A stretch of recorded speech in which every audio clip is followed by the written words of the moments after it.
Hi, இந்த வீடியோவில் நம்ம என்ன பார்க்க போகிறோன்னா, மிஷினில் வந்து லோகோ ஃப்ரேம் செட் பண்ணி எப்படி லோகோ வந்து நம்ம அடிக்கலாம் அப்படிங்கிறத இந்த வீடியோவில் ஃபுல்லாக பார்க்கலாம் வாங்க. ஃபஸ்ட்டு இப்போ லோகோ செட் ஃப்ரேம் லோகோ வந்து நம்ம போடணும்னா இந்த ஃப்ரேமை வந்து ஃபஸ்ட்டு நம்ம ரிமூவ் பண்ணணும். ரிமூவ் பண்ணுறதுக்கு இந்த இடத்துல 2 ஸ்க்ரூ இருக்கும். இந்த 2 ஸ்க்ரூவை நீங்கள் இப்படி லூஸ் பண்ணிட்டீங்கன்னா இது தனியாக வந்துடும். இந்த 2 ஸ்க்ரூ, இங்கே 2 ஸ்க்ரூ, இது வந்து 3 mm எல்லைக்கு போட்டு லூஸ் பண்ணிங்கன்னா வந்துடும். நம்ம இந்த லோகோவோட ஃப்ரேம்ஸ் இந்த மாதிரி 2 கை கொடுத்துருப்பாங்க. இந்த 2 கை மாதிரி இருக்கும், இந்த கிளிப் இருக்கும். இந்த கிளிப்பை வந்துட்டு சென்டரில் கேப் இருக்கும். அந்த கேப் வந்து இந்த இதுக்குள்ளே போகிற மாதிரி உள்ளே செட் பண்ணிவிட்டு இங்கேருந்து இப்போ பார்த்தீங்கன்னா 1 2 3 4 5 ஹோல்ஸ் விட்டுட்டு 6லையும் 7லையும் அந்த ஸ்க்ரூவை வச்சு நம்ம டைட் பண்ணுறோம். இங்கேயும் அதேமாதிரி 5 விட்டு 6லையும் 7லையும் இது வந்து இந்த பொசிஷனில் இருக்கணும். அதுதான் மெயினாக பார்க்கணும். லெஃப்ட்டும் ரைட்டும் மாறிடக்கூடாது. மெயினாக அதை பண்ணிவிட்டு நீங்கள் இந்த லோகோவோட லோகோ ஃப்ரேம்ஸு, இந்த ஃப்ரேமை நீங்கள் ஃபஸ்ட்டு எடுக்கணும்.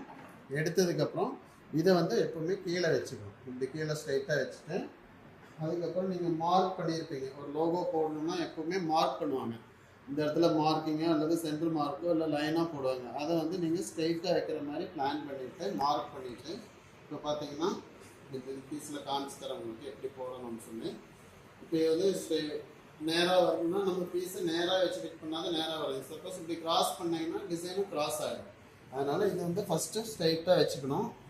இப்படி வச்சுட்டு இப்போ மார்க்கிங் வந்து பார்த்தீங்கன்னா இப்போ இந்த இடத்துல மார்க்கிங் நீங்கள் சென்டர் பாயிண்ட் ஒரு மார்க் பண்ணுறீங்கன்னா இப்போ பார்த்தீங்கன்னா இப்போ இது வந்து சென்டர் மார்க்கிங்னு வச்சுக்கலாம். வைக்கும்போது நீங்கள் ஃப்ரேம் செட் பண்ணும்போது நீங்கள் டேபிளே வச்சு செட் பண்ணலாம். இல்லை தனியாக ஒரு டேபிளும் வச்சு நீங்கள் இதுக்குன்னு சொல்லி தனியாக ஒரு டேபிள் வேணாலும் நீங்கள் வச்சுக்கலாம். வச்சுட்டு இந்த ஃப்ரேமுக்கு சென்டராக இந்த மார்க்கிங்கை வச்சுட்டு இது வந்து பார்த்திங்கன்னா இந்த ஹோல்ஸ் வந்து நமக்கு ஃப்ரண்ட் சைடில் இருக்கணும். இது வந்து நமக்கு பேக்கில் இருக்கணும். இது இந்த சைடும் இது வந்து ரிட்டனும் இப்படி இருக்கிற மாதிரி வச்சுக்கணும். இந்த 2 ஹோல்ஸ் வந்து நமக்கு பேக்கில் இருக்கிற மாதிரி வச்சுக்கோங்க. வச்சுட்டு கரெக்டாக இந்த ஃப்ரேமோட காடியில் இது உட்கார வச்சுட்டு இது மெயினாக நேராக இருக்குதான்னு பார்த்துக்கணும்.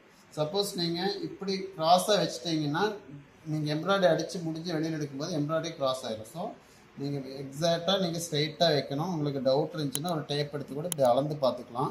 இல்லை அதோட செட்டிங் வேறு மாதிரி கூட நீங்கள் வைக்கிறதுனால வச்சுக்கலாம். வச்சுட்டு நீங்கள் இப்படி ப்ரெஸ் பண்ணிங்கன்னா இப்போ டைட் ஆயிரும். இதுக்கப்புறம் நீங்கள் இந்த ஃப்ரேமை இந்த பீஸ் வந்து அடியில் சிக்காத மாதிரி பார்த்துக்கணும். மெயினாக இந்த பீஸ் வந்து அடியில் சிக்காத மாதிரி நீங்கள் இப்படி தான் ஃபிட் பண்ணணும். ஃபிட் பண்ணும்போது ரொம்ப கேர்ஃபுல்லாக ஃபிட் பண்ணுங்கள். இந்த 2 இதையும் இந்த 2 காடிக்குள்ளே விட்டுட்டு இப்படி லாக் சவுண்டு கேட்கும். இப்படி லாக் ஆயிடுச்சு. இப்போ பார்த்தீங்கன்னா 2மே லாக்கில் இருக்கு. இப்போ உள்ள இது பீஸ் இருக்கா இல்லையா என்னன்னு சொல்லி நீங்கள் செக் பண்ணிக்கணும். செக் பண்ணிவிட்டு உங்களுக்கு இந்த சென்டர் மார்க் கொடுத்துருக்கோம். இந்த மார்க் வந்து இந்த மார்க்கு தான் நமக்கு சென்டர். அப்போ எம்ப்ராய்டரி வந்து இதுக்கும் சென்டராக இருக்கணும். அப்போ நம்ம இதை எப்படி போடுறதுன்னு பார்க்குறேன். இப்போ நீங்கள் ஃப்ரேமை ஃபிட் பண்ணதுக்கப்புறம் ஃப்ரேம் எடுத்து மூவ் பண்ணி என்ன நீடிலோ இது இப்போ லேசர் மார்க் இருந்துச்சுன்னா லேசர் மார்க், இல்லைன்னா நீடில்னா நீடில் இப்படி வச்சுக்கோங்க. வச்சு சென்டர் பண்ணிவிட்டு பேப்பர் கீழே வந்து பேப்பர் வைக்கிறதுனால வச்சுக்கலாம். லோகோவில் அடிக்கும்போது 2 பேப்பர் இல்லை 3 பேப்பர் கூட வச்சுக்கோங்க. ஃபேப்ரிக்கை பார்த்தா ரொம்ப திக்னஸ் ஃபேப்ரிக்னா நீங்கள் 1 வைங்க. ரொம்ப தின்னான உள்ள ஃபேப்ரிக்னா 2 3 கூட வைக்கலாம். இல்லை பர்டிகுலர் நிட்டட் ஃபேப்ரிக் போடுறீங்க, பனியன் எல்லாம் போடுறீங்கன்னா நீங்கள் ரேண்டம் ஃபார்ம் யூஸ் பண்ணுங்க. பேப்பர் யூஸ் பண்ணாதீங்க, ரேண்டம் யூஸ் பண்ணுங்கள். இது உள்ளே வச்சுட்டு இப்போ வச்சாச்சு. வச்சதுக்கப்புறம் இப்போ நம்ம டிசைன் எல்லாம் செட் பண்ணிவிட்டு நீங்கள் ஏரியா போடுறதுக்கு மறந்துடாதீங்க. எப்போவுமே இந்த ப்ரெஸ் பண்ணிவிட்டு டிசைன் இதில் வருதா அப்படின்னு நம்ம பார்க்கணும். அப்போ ஏரியா போட்டு பார்க்கணும். ஏரியா போட்டு பார்த்தீங்கன்னா இப்போ வருது. வந்ததுக்கப்புறம் நீங்கள் வந்துட்டு இப்போ ஸ்டார்ட் பண்ணிக்கலாம். இப்போ நம்ம ப்ரெஸ் பண்ணிட்டோம்னா நமக்கு லோகோ ஸ்டார்ட் ஆகிடும்.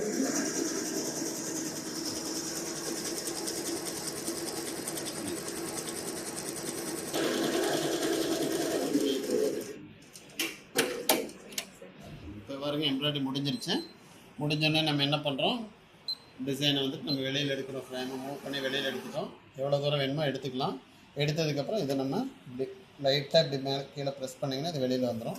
இப்படி வெளியில் வந்ததுக்கப்புறம் திருப்பி நம்ம இதை ரிமூவ் பண்ணிட்டோம். நெக்ஸ்ட் ஒரு டிசைன் போடுறோன்னா திருப்பியும் நீங்கள் அதே மாதிரி இந்த ஃப்ரேம் இப்படி வைக்கணும். திருப்பியும் அடுத்த டிசைனுக்கு வேண்டி இப்போ இதில் நான் ஒரே பீஸில் காமிக்கிறவங்களுக்கு நெக்ஸ்ட் பீஸ் நம்ம எடுத்து வைக்கிற மாதிரியே இது வச்சுக்கோங்க. இப்படி வச்சிடலாம். ஸ்ட்ரைட்டாக வச்சுட்டு திருப்பி அதேமாதிரி இந்த ஃப்ரேமை மீண்டும் நீங்கள் ஃப்ரேம் போடணும். நேராக வச்சுக்கணும். அதேமாதிரி ஸ்ட்ரைட்டாக வச்சு பக்கா ஸ்ட்ரைட்டாக வச்சுட்டு ப்ரெஸ் பண்ணிவிட்டு மீண்டும் நீங்கள் திருப்பி இதை வந்து இன்சர்ட் பண்ணுறவங்கிட்டு இன்சர்ட் பண்ணிவிட்டு கீழே இது சிக்கியிருக்கான்னு பார்த்துக்குங்க.